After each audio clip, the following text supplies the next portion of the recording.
السلام علیکم ورحمۃ اللہ وبرکاتہ۔ الحمد للہ وحدہ والصلاة والسلام علی من لا نبی بعدہ، اما بعد، اعوذ باللہ من الشیطان الرجیم، بسم اللہ الرحمن الرحیم۔ لقد کان لکم فی رسول اللہ اسوۃ حسنہ، صدق اللہ العظیم۔ اللہم صل علی محمد وعلی آل محمد کما صلیت علی ابراہیم وعلی آل ابراہیم انک حمید مجید۔ اللہم بارک علی محمد وعلی آل محمد کما بارکت علی ابراہیم وعلی آل ابراہیم انک حمید مجید۔ امید کرتا ہوں کہ آپ تمام ساتھی خیر و عافیت سے ہوں گے۔ گزشتہ نشست میں کچھ صحابہ کرام کا ابتدائی دور کے اندر ایمان لانے کا ذکر آپ کے سامنے آیا تھا۔ آج انشاءاللہ اس سلسلے کو آگے بڑھائیں گے، اور چند ایک صحابہ کرام اور بھی ہیں، بڑی قابل ذکر ہستیاں ہیں، اور بڑے ان کے احسانات ہیں آج ہم پر، کہ انہوں نے اس دور کے اندر ایمان قبول کیا کہ جس دور کے اندر ایمان قبول کرنے کا سارا معاملہ اور ساری کی ساری قیمت اپنی جان دے کر یہ ذلتوں کے گھڑے میں اتر کر چکانی پڑتی تھی۔ ظلم، بربریت اور نہ جانے کیا کیا بے تحاشا پریشانیوں کو اور دقتوں کو انہوں نے اٹھایا، برداشت کیا۔ جیسے کہ گزشتہ نشست میں ذکر آیا تھا عمران بن حسین کا، عثمان بن عفان کا، حضرت عفیف کا۔ اسی طریقے سے آج ایک بڑی زبردست قابل ذکر ہستی ہے حضرت حمزہ رضی اللہ تعالیٰ عنہ، اور ایک دوسری قابل ذکر ہستی ہے حضرت عبداللہ بن مسعود رضی اللہ تعالیٰ عنہ۔ یہ لوگ بھی ایمان لائے، اور ان کے ایمان لانے سے پہلے دو چار قابل ذکر مبارک ہستیاں ان کا میں ذکر کر دوں۔ حضرت صہیب رومی رضی اللہ تعالیٰ عنہ، حضرت عمار رضی اللہ تعالیٰ عنہ، اور ان کے والد حضرت یاسر رضی اللہ تعالیٰ عنہ، اور حضرت یاسر کی بیوی حضرت سمیہ رضی اللہ تعالیٰ عنہ۔ یہ اسلام کی سب سے پہلی شہیدہ ہے کہ دین اسلام پر کلمہ پڑھنے کی وجہ سے، آپ صلی اللہ علیہ وسلم پر ایمان لانے کی وجہ سے ان کو شہید کیا گیا، اور سب سے پہلی شہید یہ ہوئی ہے عورت۔ ان کے شوہر بھی ایمان لائے، ان کے بیٹے بھی ایمان لائے، حضرت صہیب رومی رضی اللہ عنہ یہ بھی مسلمان ہوئے۔ ان تینوں چاروں کا ایمان لانے کا جو ذکر ہے وہ ایک ہی ساتھ ہے۔ صہیب رومی کے بارے میں آتا ہے کہ یہ نبی کریم صلی اللہ علیہ وسلم کو تلاش کرتے تھے، اور اس جگہ خاص طور سے جیسے کسی جگہ منڈرانا ہوا، کسی جگہ بھٹکنا ہوا، کہ ہمیں کوئی آثار مل جائے، کوئی نبی کریم صلی اللہ علیہ وسلم تک پہنچنے کا کوئی موقع نصیب آ جائے، تو ان کو پتہ یہ چلا کہ حضرت عمار وہ بھی اسی خواہش میں نکلے اللہ کے رسول کو ڈھونڈتے ہوئے۔ دونوں ٹکرا گئے، آمنا سامنا ہو گیا۔ جب آمنا سامنا ہوا تو دونوں نے ایک دوسرے سے پوچھا کہ بھئی کس لیے آئے ہو، کس لیے آئے ہو۔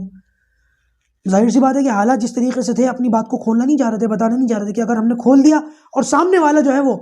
کسی دوسرے ارادے سے ہوا تو ہماری پول کھل جائے گی اور ہمیں پریشانیوں کا سامنا کرنا پڑے گا۔ ویسے بھی یہ غلام طبقہ تھا، حضرت بلال، حضرت صہیب اور حضرت عمار اور یاسر اور سمیہ، ان کا اسٹیٹس مکے کی زندگی کے اندر بڑا نچلے درجے کا تھا۔ حضرت صہیب جو ہے حالانکہ یہ روم کے تھے، لیکن ان کو ایران سے پکڑ کر کے لائے تھے، رومی شہزادے تھے، اور جیسے جنگیں وغیرہ ہوتی ہیں اور جنگ کے اندر کوئی شخص پکڑا جائے اور غلام بنا لیا جائے، تو یہ وہ ان کا معاملہ تھا، اور ان کو پکڑ کر غلام بنا کر کے مکے کے اندر ان کو مکے کے بازار میں کسی نے ان کو بھیج دیا، اور غلام بن کر کے مکے آئے تھے۔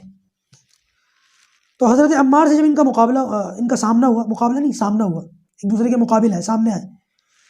تو ایک دوسرے سے پوچھا بھائی کیوں آئے ہو، کیا وجہ ہے کہ یہاں پر پہنچے ہو؟ تو پتہ یہ چلا کہ بھائی وہ دین اسلام کی تلاش میں اور نبی کریم صلی اللہ علیہ وسلم پر کلمہ پڑھنے کی، اور ایک دوسرے کے سامنے اپنی اس خواہش کا اظہار بھی کر دیا۔ نبی کریم صلی اللہ علیہ وسلم کی خدمت میں پہنچ کر انہوں نے نبی کریم صلی اللہ علیہ وسلم سے پوچھا کہ یا رسول اللہ آپ کس بات کی دعوت دیتے ہیں؟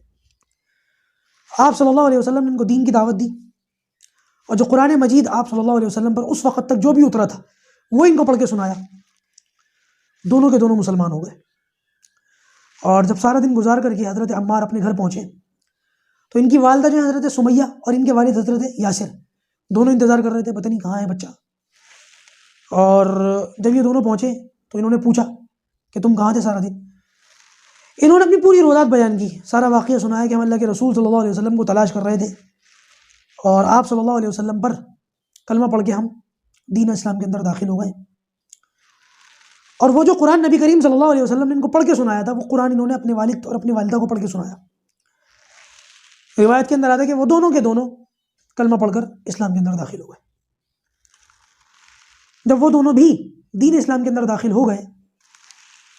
تو حضرت بلال رضی اللہ تعالیٰ عنہ کا ذکر ملتا ہے کہ انہوں نے بھی کلمہ پڑھ کے دین اسلام کو قبول کر لیا۔ یہ وہ لوگ ہیں کہ جب ان کے دین اسلام کی مشرکین مکہ کو خبر ہوئی ہے تو ان کے اوپر ظلم کے پہاڑ توڑ دیے گئے،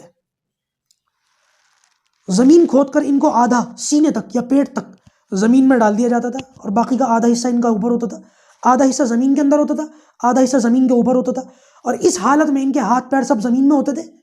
اور ان کے منہ پر اور ان کے چہروں پر کوڑے مارے جاتے تھے اس حالت کے اندر۔ حضرت بلال رضی اللہ تعالیٰ عنہ کے بارے میں آتا ہے کہ وہ سخت دھوپ کے اندر، چلچلاتی ہوئی دھوپ کے اندر ان کو لٹا دیا جاتا تھا، اور اوپر ایک پتھر رکھ دیا جاتا تھا، اور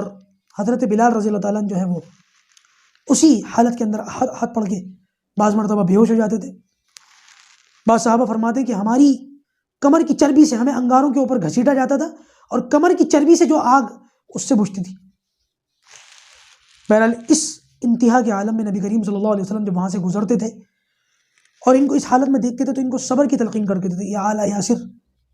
اے یاسر کی اولاد صبر کرو، صبر کرو، اور یہ صبر کرتے بھی تھے۔ اسی اسنا میں حضرت عبداللہ ابن مسعود رضی اللہ تعالیٰ عنہ کا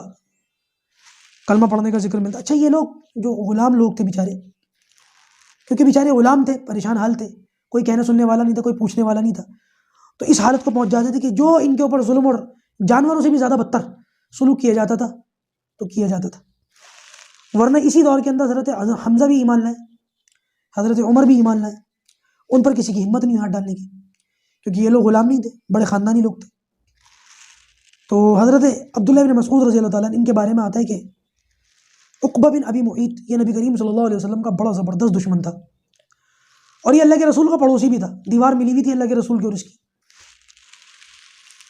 تو اس کی بکریاں حضرت عبداللہ بن مسعود چراتے تھے، اور نبی کریم صلی اللہ علیہ وسلم اور ابو بکر صدیق رضی اللہ تعالیٰ عنہ دونوں ان بکریوں کے پاس سے گزرے، اور عبداللہ بن مسعود وہاں پر موجود تھے۔ تو نبی کریم صلی اللہ علیہ وسلم نے ان سے کہا کہ بھائی تمہارے پاس کوئی بکری ہے جو دودھ دیتی ہو، تم ہمیں دودھ پلاؤ۔ تو عبداللہ بن مسعود نے کہا کہ یہ جو بکریاں ہیں یہ میرے مالک کی ہیں، عقبہ بن ابی معیط کی، تو لہٰذا میں ان کا مالک نہیں ہوں، میں تو چرواہا ہوں، میں بکریاں نہیں دے سکتا، آپ کو دودھ نہیں پلا سکتا، امانت ہے۔ تو نبی کریم صلی اللہ علیہ وسلم نے عبداللہ بن مسعود سے کہا کہ اچھا پھر ایک کام کرو، اگر تمہارے پاس کوئی ایسی بکری ہو کہ جس نے ابھی تک دودھ نہ دیا ہو، بلکہ وہ بیاہی بھی نہ ہو، بالکل سادی بکری ہو، تو ہاں ایسی ایک بکری ہے، وہ بکری لے کر کے آئے۔ نبی کریم صلی اللہ علیہ وسلم نے بسم اللہ پڑھ کر یا کچھ پڑھ کر اس کے اوپر اس کے تھنوں پر ہاتھ پھیرا تو اس کے تھن دودھ سے بھر گئے، حالانکہ ابھی یہ بیاہی بھی نہیں تھی، دودھ کبھی بھی نہیں دیا تھا اس نے۔ تو نبی کریم صلی اللہ علیہ وسلم نے جیسے اس کے تھنوں پر ہاتھ پھیرا تو ہاتھ پھیرنے کے بعد وہ تھن دودھ سے بھر گئے، اور اللہ کے رسول صلی اللہ علیہ وسلم نے اس میں سے دودھ دہا، خود بھی پیا، ابو بکر صدیق کو بھی پلایا، اور اس کے بعد آپ صلی اللہ علیہ وسلم نے اس کے تھنوں پر ہاتھ پھیر کر کے فرمایا اخلص، سکڑ جاؤ، تو وہ تھن دوبارہ سکڑ گئے۔ عبداللہ بن مسعود کہتے ہیں کہ میں یہ معجزہ دیکھ کر کے ایمان لے آیا کہ یہ معاملہ اللہ کے نبی کے ساتھ ہی ہو سکتا ہے، کسی اور کے ساتھ نہیں ہو سکتا۔ اور پھر نبی کریم صلی اللہ علیہ وسلم پر ایمان لانے کے بعد یہ اتنے زیادہ آپ صلی اللہ علیہ وسلم کے خادم خاص رہے، جیسے کہ میں نے بتایا کہ پردہ اٹھا رہتا تھا اللہ کے رسول صلی اللہ علیہ وسلم کے حجر مبارک کا، تو آپ نے ان سے کہا تھا کہ اگر پردہ اٹھا ہوا ہو تو تم بغیر اجازت کے اندر آ سکتے ہو۔ صحابہ کرام ان کو دیکھ کر کے کہتے تھے کہ ہمیں ایسا لگتا ہے کہ یہ اہل بیت میں سے، اور ان کو صاحب السواک والنعل کہا جاتا تھا کہ نبی کریم صلی اللہ علیہ وسلم کی مسواک اور آپ صلی اللہ علیہ وسلم کی جوتیاں مبارک وہ ہر وقت ان کے پاس رہتی تھی، کہ ایک شخص کو ان دو چیزوں کی کبھی بھی کسی بھی وقت ضرورت پڑ سکتی ہے، کبھی بھی وضو کی ضرورت پڑ سکتی ہے، کبھی بھی کہیں جانے کی ضرورت پڑ سکتی ہے، تو یہ دونوں چیزیں ان کے پاس رہتی تھی۔ آپ صلی اللہ علیہ وسلم جب کبھی بھی کپڑے وغیرہ بدلنے کی ضرورت پیش آتی تھی تو یہ چادر تان کر کے آگے کھڑے ہو جاتے تھے، اتنے زیادہ یہ نبی کریم صلی اللہ علیہ وسلم کے جو ہے خادم خاص ہوئے۔ ان کے بعد حضرت حمزہ رضی اللہ تعالیٰ عنہ کا ذکر ملتا ہے ایمان لانے کا، اور ان کے ایمان لانے کا ذکر بڑا زبردست ہے۔ کئی رشتے تھے ان کے اللہ کے رسول صلی اللہ علیہ وسلم سے، ایک تو یہ اللہ کے رسول کے چچا تھے حضرت حمزہ، اللہ کے رسول کے چچا، اور دوسرا میں نے آپ کو بتایا تھا کہ حضرت عبداللہ اور حضرت عبد المطلب دونوں باپ بیٹوں کا 2 بہنوں کے ساتھ ایک ہی مجلس میں نکاح ہوا تھا. تو حضرت عبداللہ کے جو اس نکاح کے نتیجے میں بیٹے ہوئے تھے وہ حضرت حمزہ تھے، اور حضرت عبداللہ کے جو اس نکاح میں بیٹے ہوئے تھے وہ نبی کریم صلی اللہ علیہ وسلم تھے. تو یہ دونوں چچا اور بھتیجے بھی تھے، اور ساتھ ساتھ 2 بہنوں کے بیٹے بھی تھے، تو دونوں خالہ زاد بھائی بھی تھے. نبی کریم صلی اللہ علیہ وسلم حضرت حمزہ خالہ زاد بھائی بھی ہیں، اور دونوں ایک دوسرے کے چچا اور بھتیجے بھی ہیں. اور دوسرا انہوں نے سویبہ رضی اللہ تعالیٰ عنہ ان دونوں نے اس حضرت سویبہ کا جو ہے دودھ پیا ہے، تو یہ دونوں دودھ شریک بھائی بھی ہیں اس لحاظ سے. تو یہ نبی کریم صلی اللہ علیہ وسلم سے ان کی اتنی قریبی رشتہ داریاں، اور دونوں کی عمر میں سال یا 1.5 سال کا فرق بھی تھا. اس وجہ سے حضرت حمزہ اور نبی کریم صلی اللہ علیہ وسلم کی بہت قریبی جو ہے وہ رشتہ داری اور تعلقات بھی تھا اور محبت بھی تھی. یہی وجہ ہے کہ حضرت حمزہ رضی اللہ تعالیٰ عنہ ان لوگوں میں سے ہیں کہ جب نبی کریم صلی اللہ علیہ وسلم نے دین اسلام کی جو ہے آواز لگائی اور نبوت کا اعلان کیا، تو حضرت حمزہ نے نبی کریم صلی اللہ علیہ وسلم کو بہت زیادہ پریشان نہیں کیا، نہ مشرکین کا ساتھ دیا، نہ نبی کریم صلی اللہ علیہ وسلم کو اور صحابہ کرام کو پریشان کیا. من موجی آدمی تھے، شکار وغیرہ کرنے کی ان کی عادت تھی، شکار پر رہتے تھے زیادہ تر. ان کے بارے میں آتا ہے روایت کے اندر کہ انہوں نے کلمہ کیسے پڑھا. ایک موقع پر نبی کریم صلی اللہ علیہ وسلم کہیں پر بیٹھ کر کے اللہ تبارک و تعالیٰ سے لو لگائے ہوئے تھے، جو کچھ قرآن اس وقت تک نازل ہوا تھا وہ پڑھ رہے تھے یا ذکر کر رہے تھے. کہیں سے ابو جہل گزر گیا، اور اس نے نبی کریم صلی اللہ علیہ وسلم کو جو ایک گوشے میں بیٹھ کر کے اللہ تبارک و تعالیٰ کی عبادت میں مشغول دیکھا، تو وہ غصے سے آپے سے باہر ہو گیا، غصے سے پاگل ہو گیا. اور اس موقع پر اس نے نبی کریم صلی اللہ علیہ وسلم کو سخت سست کہا، برا بھلا کہا. جب اس نے یہ دیکھا کہ نبی کریم صلی اللہ علیہ وسلم کے اس کے کہنے کی کوئی پرواہ نہیں ہو رہی، یہ بولا جا رہا ہے، بدتمیزی کیے جا رہا ہے اور گستاخیاں کیے جا رہا ہے، اور نبی کریم صلی اللہ علیہ وسلم اس کی طرف توجہ بھی نہیں کر رہا ہے، تو اس نے غصے میں آ کر کے نبی کریم صلی اللہ علیہ وسلم کے اوپر جو ہے وہ ایک پتھر مارا، اور بعض روایت کے اندر آتا ہے کہ تماچے بھی مارے معاذ اللہ، اور اپنی بھڑاس نکال کر کے وہاں سے چلا گیا. نبی کریم صلی اللہ علیہ وسلم اس کو کوئی جواب نہیں دیا. ایک شخص کا ذکر آتا ہے عبداللہ ابن جدعان، اس کی ایک لونڈی تھی، وہ لونڈی جو ہے وہ دیکھ رہی تھی کہیں سے یہ سارا منظر، اور نبی کریم صلی اللہ علیہ وسلم صادق اور امین کے نام سے لقب سے مشہور تھے، اور آپ صلی اللہ علیہ وسلم کی ایک محبت اور آپ صلی اللہ علیہ وسلم کا مقام لوگوں کے دلوں میں بیٹھا ہوا تھا. وہ لونڈی یہ دیکھ کر کے بڑی جو ہے آپے سے باہر ہو گئی، غصے سے پاگل ہو گئی، اور بڑا اس کو افسوس بھی ہوا. کہیں سے حضرت حمزہ شکار وغیرہ کر کے آ رہے تھے، تو اس نے حضرت حمزہ کی جو سواری کی لگام تھی وہ پکڑ لی، اور لگام پکڑ کے کہا کہ تم آرام سے ادھر ادھر شکار وغیرہ کرتے رہو، آج تمہیں پتہ ہے تمہارے بھتیجی کے ساتھ ابو جہل نے کیا کیا. تو کہنے لگے کیا ہوا؟ تو پورا واقعہ اس لونڈی نے بتایا کہ ابو جہل نے اسی طریقے سے مارا، پتھر مارا، تھپڑ مارے، اور ایسے برا بلا کہا، اور نبی کریم صلی اللہ علیہ وسلم صبر کی تصویر بنے ہوئے بیٹھے رہے، کھڑے رہے، کچھ بھی نہیں بولا. حضرت حمزہ کی آنکھوں میں خون اتر آیا یہ ساری بات سننے کے بعد. کہنے لگے یہ بتاؤ یہ ابو جہل گیا کہاں ہے؟ کہنے لگے وہ دار الندوہ کی طرف گیا، مکے کی طرف خانہ کعبہ کی طرف جاتے ہوئے میں نے اس کو دیکھا. تو حضرت حمزہ رضی اللہ تعالیٰ عنہ اسی غصے کی حالت میں گئے، اور جا کر کے دار الندوہ کے اندر یہ بیٹھا ہوا تھا، جو اس زمانے کے اندر جو ان کا پنچایت ہو یا جو طریقہ ہو بیٹھنے کا وہ طریقہ تھا، بیٹھا ہوا تھا. حضرت حمزہ نے جا کر کے ابو جہل کا گریبان پکڑا، اور ہاتھ میں جو کمان تھی وہ کمان اس کے سر پہ ماری کہ تو نے میرے بھتیجے کو لاوارث سمجھ رکھا ہے، تو نے میرے بھتیجے کو اس طریقے سے مارا ہے، اور تو جانتا ہے کہ میں بھی اپنے بھتیجے کے دین پر ہوں. غصے کے اندر یہ بات کہی. جب ابو جہل کو انہوں نے اس طریقے سے مارا تو اس کے قبیلے کے جو بنو مخزوم کے لوگ تھے وہ نوجوان کھڑے ہو گئے اس کی حمایت میں. جیسی بنو مخزوم کھڑے ہوئے تو حضرت حمزہ کی حمایت ہی قریش کھڑے ہو گئے. تو ایک طریقے سے تنا تنی ہو گئی دونوں طرف سے، اور دونوں طرف کے قبیلے آمنے سامنے ہو گئے. ابو جہل نے جب یہ بات دیکھی کہ دونوں قبیلے آمنے سامنے کھڑے ہو گئے، وہ سمجھ گیا کہ بات بڑھ جائے گی، اور بات کو ٹھنڈا کرنے کے لیے یہ بے غیرت اتنا بڑا خبیث آدمی ہے کہ یہ شرافت نہیں دکھائی اس نے، حالانکہ شرافت کی طرح دکھائی، اس انداز میں بات کو ٹھنڈا کیا جیسے میں بڑا شریف ہوں، حالانکہ یہ شریف نہیں تھی، اس کی شرافت نہیں تھی. یہ چاہتا تھا کہ اگر یہ معاملہ کھڑا ہو گیا اور یہ بات بڑھ گئی تو بہت سارے لوگ جو ہیں وہ نبی کریم صلی اللہ علیہ وسلم پر کلمہ پڑھ کے ایمان میں داخل ہو جائیں گے، اور وہ یہ بات نہیں چاہتا تھا. تو اس نے اپنے لوگوں کو ٹھنڈا کرنے کے لیے کہا کہ ٹھنڈے ہو جاؤ، بیٹھ جاؤ. حمزہ نے جو مجھے مارا ہے نا وہ غلط نہیں مارا، میں نے واقعی اس کے بھتیجے کو سخت سست کہا ہے، اور اس کو اپنے کمان لگنے سے زیادہ جس کے خون وون نکلا اس کے افسوس سے زیادہ اس بات کا افسوس تھا کہ حمزہ نے نبی کریم صلی اللہ علیہ وسلم کا جو ہے وہ کلمہ پڑھنے کا اور اس کے دین میں داخل ہونے کا اعلان کر دیا. پریشان اس بات سے تھا یہ. تو اس نے جب معاملہ ٹھنڈا ہوا اسی موقع پر حضرت حمزہ سے کہا، حمزہ یہ جو بات تم نے کہی ہے کہ تم بھی اپنے بھتیجے کے دین پر ہو، یہ تم نے ویسے غصے میں کہی ہے یا واقعی تم بھی اپنے بھتیجے کے دین پر ہو؟ تو غصے میں حضرت حمزہ نے پھر کہا کہ ہاں میں اپنے بھتیجے کے دین پر ہوں، تو مجھے کیا سمجھتا ہے؟ یہ کہہ کے چلے گئے۔ یہاں سے دو روایتیں ملتی ہیں۔ ایک روایت تو یہ ملتی ہے کہ حضرت حمزہ رضی اللہ تعالیٰ عنہ جو ہیں وہ سیدھے اللہ کے رسول کے پاس گئے اور جا کر کے کہا کہ بھتیجے میں نے تمہارا بدلہ لے لیا، خوش ہو جاؤ۔ اور بعض روایتوں کے اندر یہ ملتا ہے کہ گئے اور جا کر کے سوچنے لگے میں نے کہہ تو دیا کہ میں نبی کریم صلی اللہ علیہ وسلم کے دین پر ہوں، اور دین تو میں نے ان کو قبول کیا نہیں، اور ابو جہل سے نمٹنے کے لیے مجھے محمد کا دین قبول کرنے کی ضرورت بھی نہیں ہے، وہ تو میں اپنے باپ کے دین پر، عبد المطلب کے دین پر رہتے ہوئے بھی نمٹ سکتا ہوں۔ تو پریشان ہو گئے اور خانہ کعبہ گئے اور وہاں جا کر کے دعا کی کہ اس خانہ کعبہ کے رب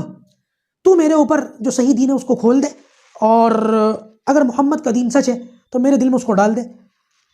تو لہٰذا اس کے بعد پھر اللہ کے رسول صلی اللہ علیہ وسلم کے پاس جا کر کے کہا کہ بھتیجے خوش ہو جاؤ، میں نے تمہارا بدلہ لے لیا۔ تو نبی کریم صلی اللہ علیہ وسلم نے فرمایا کہ چچا میں اس بات سے خوش نہیں ہوں گا کہ آپ نے میرا بدلہ لے لیا۔ تو حضرت حمزہ نے فرمایا کس بات سے خوش ہو گئے؟ تو نبی کریم صلی اللہ علیہ وسلم نے فرمایا کہ میں اس بات سے خوش ہوں گا کہ آپ میرے دین میں داخل ہو جائیں، اللہ تعالیٰ کا دین پڑھ لیں، میرے کلمے کو قبول کر لیں، کہ بھتیجے خوش ہو جاؤ، میں تمہارا کلمہ پڑھ کے تمہارے دین میں داخل ہوتا ہوں۔ کلمہ پڑھ کے دین اسلام میں داخل ہو گئے۔ روایت کے اندر آتا ہے کہ ان کے اور حضرت عمر رضی اللہ تعالیٰ عنہ کے دونوں کے کلمہ پڑھنے کا جو وقت ہے وہ 3 دن کا فرق ہے۔ حضرت حمزہ ایمان لائے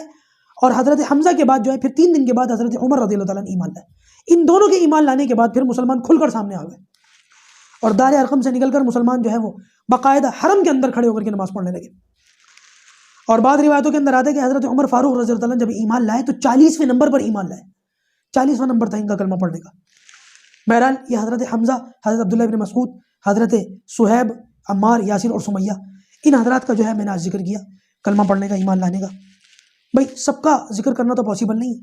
لیکن یہ ہے کہ میں نے کوشش کی کہ زیادہ سے زیادہ صحابہ کرام کا تذکرہ میں آپ کے سامنے کروں اور ان کے کلمہ پڑھنے کا اور ایمان لانے کا جو ذکر ہے وہ آپ کے سامنے لاؤں۔ انشاءاللہ اس سے آگے کی جو بات ہے وہ اگلی نشست کے اندر کی جائے گی۔ اللہ تبارک و تعالی ہم سب کو جو کہا گیا سنا گیا ان باتوں پر عمل کرنے کی توفیق عطا فرمائے۔ السلام علیکم ورحمۃ اللہ وبرکاتہ۔